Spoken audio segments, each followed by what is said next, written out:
Salut à tous. Bienvenue dans la Grizzly. On n'a pas le temps. On commence maintenant.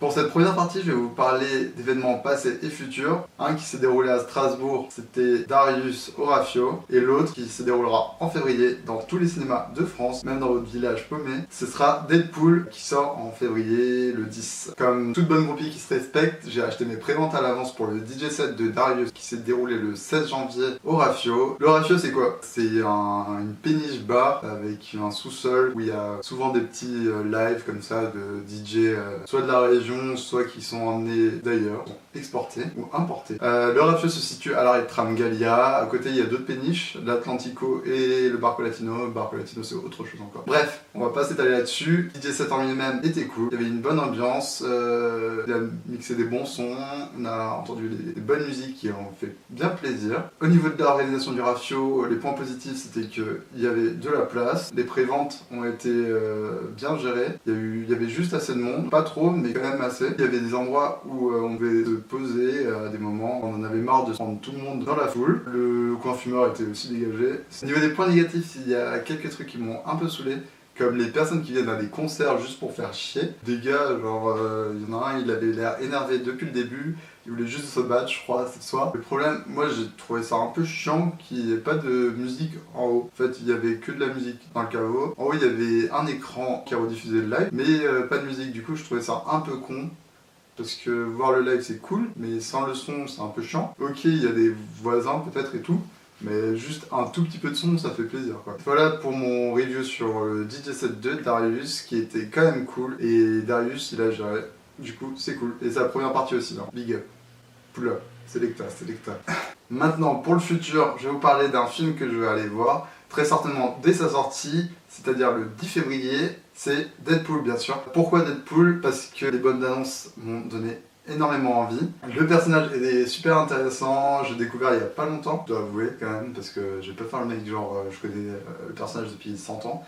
Mais j'ai tout de suite accroché au personnage, c'est un univers très décalé, très drôle.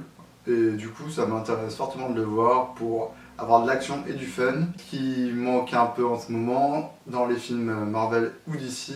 C'est cette dose de fun, mais genre vraiment fun quoi. Pas genre en mode on met quelques blagues et du coup c'est drôle tu vois. Du coup c'est vraiment du fun et de l'action bien trash, je l'espère, hein, parce que pour l'instant on est sûr de rien, même si les bonnes annonces donnent bien envie.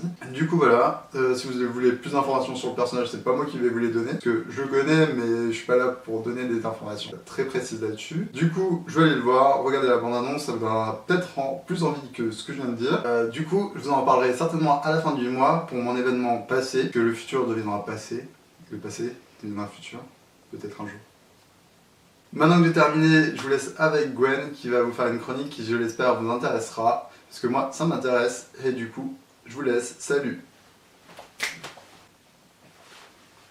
Bienvenue dans ma chronique. Alors aujourd'hui je vais vous parler d'une adaptation d'un livre que j'ai lu qui s'appelle L'épreuve, la terre brûlée. Donc vous l'avez bien compris, c'est le labyrinthe de la terre brûlée. Tout le monde s'en fout. Pour moi, personnellement, je trouve que c'est une très mauvaise adaptation. Je pense qu'en fait ils ont juste pris le livre comme ça à l'aveugle et ils ont fait ah tiens cette page elle est bien, il se passe un truc cool, on va le mettre dans le film mais le reste on va pas du tout lire le livre.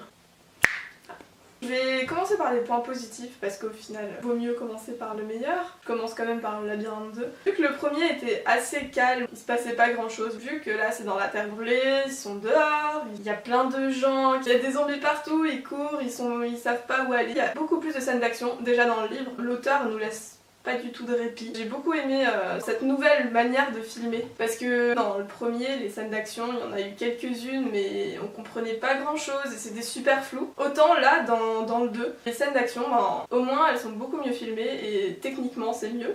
C'est beaucoup plus ouah, qu'est-ce qui se passe mon dieu. Le monde post-apocalyptique, bon voilà, c'est un peu la mode. Dans le livre de toute manière c'est un monde post-apo, mais là ils l'ont vraiment fait à la sauce désert, Mad Max, tout ça. C'est cool, ça j'ai bien aimé. On dirait pas comme ça, mais si j'ai bien aimé. Puis ensuite les acteurs, enfin les nouveaux acteurs, parce qu'il y a des nouveaux personnages, donc il y a Aiden Gui. Ensuite il y a Juan Carlos Esposito qui joue George. Et ensuite il y a Rosa Salazar qui joue Brenda. Donc ça c'est les 3 nouveaux personnages. J'ai une préférence pour Johnson parce que c'est le méchant et que je préfère les méchants. Et ces 3 personnages apportent beaucoup au film. Quand on voit le niveau d'acteurs limite des personnages principaux, ça fait plaisir de voir des acteurs qui jouent bien. Pour les points positifs, c'est peu, mais c'est tout ce que j'ai trouvé. Et maintenant, les points négatifs. Je vais pleurer et je vais me pendre à la fin. Voilà. Je vais commencer par le jeu d'acteur. Faut quand même le dire, déjà dans le premier c'était pas top. Et Thomas qui arrête pas de crier tout le temps et de pleurer. Non, le week-end est mauvais. Puis Teresa qui est là, non, le week-end est bon. Enfin c'est bon, on s'en fout que le week-end soit mauvais ou pas. Joue mieux, c'est tout. S'il te plaît, ça fait mal aux yeux, ça pique les oreilles. Mais même en anglais ça change rien du tout. Va t'acheter un jeu d'acteur, merde. C'est important quand même. Il y a au moins un acteur qui soit bon, qui porte le film. Dylan O'Brien, je sais pas ce qu'il a fait d'autre dans sa vie, mais c'est pas très bon ce qu'il fait. Teresa. Qui est jouée par Kaya Scodelario, qui a joué Effie dans Skins, qui jouait pas franchement bien non plus dans Skins. Je comprends pas pourquoi ils ont choisi ces 2 acteurs. Parce que bon, après, à la limite, même Teresa dans le livre, c'est pas un super personnage, enfin c'est un personnage quand même assez important, mais au final c'est une grosse, comment dire ça, poliment. C'est une avaleuse de sabre. Je trouve vraiment que dans le 2 ça change rien, il y a même pas de meilleur jeu par rapport au premier. Pour en revenir à Teresa, dans le livre, on la suit au début, quand ils arrivent dans une sorte de sanctuaire, l'endroit où ils sont sauvés par les gens qui sont là pour les sauver, mais en fait c'est le week-end, mais on le sait pas encore. On la suit à ce moment-là, ensuite elle est emmenée pour aller dormir ailleurs, et ensuite on la perd de vue, et on la retrouve super tard, et on la suit pas du tout. Alors que là dans le film, elle est présente du début jusqu'à la fin. Déjà dans le livre elle est pas là, mais dans le film ils la rendent présente, mais au final elle apporte rien. On la kick comme ça, voilà, YOLO, et basta. Enfin, je sais pas, tu vas pas... À la limite, si elle rajoutait quelque chose, ok, mais elle rajoute rien. Et je vais parler du dernier point qui m'a vraiment, vraiment horripilé, les zombies. Ils ont voulu nous faire du post-apo, ok, ça c'est dans le livre. Ils ont voulu nous faire un truc à la Mad Max, ok, d'accord, c'est bien. Je dis pas non à ça, j'adore le post-apo, j'adore les zombies aussi, hein. Mais là, j'ai pas compris. Parce que du coup, dans le livre, ça s'appelle les fondus, et c'est des gens qui sont malades. Ils sont atteints de la braise, qui est une maladie qui se transmet par l'air, comme on peut attraper le rhume ou la grippe ou n'importe quoi. Et là, c'est des zombies. Enfin, je sais pas, moi ça me ferait flipper d'attraper une maladie comme ça, aussi grave, genre comme si j'attrapais un rhume. Alors que là, au final, c'est des zombies. Ça fait plus peur. Pour moi, c'est pas défendu. Déjà que dans le livre, c'est des gens qui perdent peu à peu la raison, qui ont encore une part d'humanité en eux. Ils ont des propos incohérents, mais ils deviennent petit à petit fous. Et après, ils finissent dans le cannibalisme ou dans des trucs un peu plus trash. Ça fait carrément plus flipper un gars qui va venir te parler et qui ensuite aura envie de manger ton bras qu'un gars qui parle pas et qui est juste dégueulasse et qui veut te bouffer de toute manière. Ils vont chercher un vaccin contre cette maladie. Mais à quoi ça sert un vaccin contre des zombies? Il n'y a plus d'enjeu, il n'y a plus de film, il n'y a plus rien. Ça perd tout. S'il n'y a plus d'enjeu, il n'y a plus de film. Donc non, on ne peut pas. Autant moi j'ai lu le livre, j'ai eu des informations qui ne sont pas du tout passées dans le film. Et j'ai pu faire ma meuf un peu genre allez, moi je sais, toi tu sais pas. Je sais pas du tout ce que les gens qui n'ont pas lu le livre ont compris de ce film. Je suis sortie de la salle, j'avais encore plus de questions que j'en avais pour le premier. Un autre point négatif, c'est l'adaptation. Pour moi, il n'y a pas d'adaptation. Pour moi, c'est inspiré d'eux, mais pas... ça peut pas être une adaptation. Autant j'ai adoré la trilogie, mais le 2, je me suis dit, allez, ils vont balancer des choses qui seront peut-être meilleures, comme ils ont fait pour le premier, mais non, je sais pas quoi dire. J'ai envie de pleurer. Non, mais pourquoi? J'espère que ça vous aura donné envie de voir ce film génialissime. Au moins de lire les livres. Franchement, les livres, ils sont super, méga top, et moi j'ai kiffé. Sauf la fin de la trilogie que je trouve un peu approximative. J'arrive toujours pas à me décider si au final j'aime bien la fin ou pas, mais au pire c'est pas grave. Non mais j'espère que vous pourrez, enfin que vous irez commenter, juste pour nous donner un peu votre avis.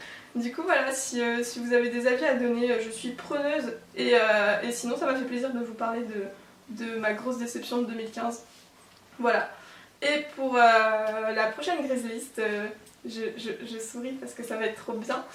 Je vais vous faire une petite chronique sur justement l'adaptation de Seul sur Mars au cinéma. Je vous laisse avec la chronique qui vous appartient, parce qu'on va aller vous rencontrer dans la rue. Salut à tous, c'est Tao et bienvenue dans la Grizzly Interview. Ce mois-ci, le thème c'est la musique et je vous demande à vous, chers passants, de nous faire découvrir un artiste.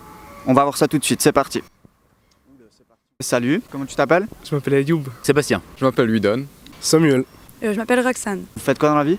Je suis enseignant d'anglais. J'étudie la science sociale. Je suis étudiant à la fac d'anglais, LLCE. Je fais un service civique. Je suis en première année de sciences sociales à Strasbourg. Donc est-ce que vous avez un artiste à faire découvrir au public?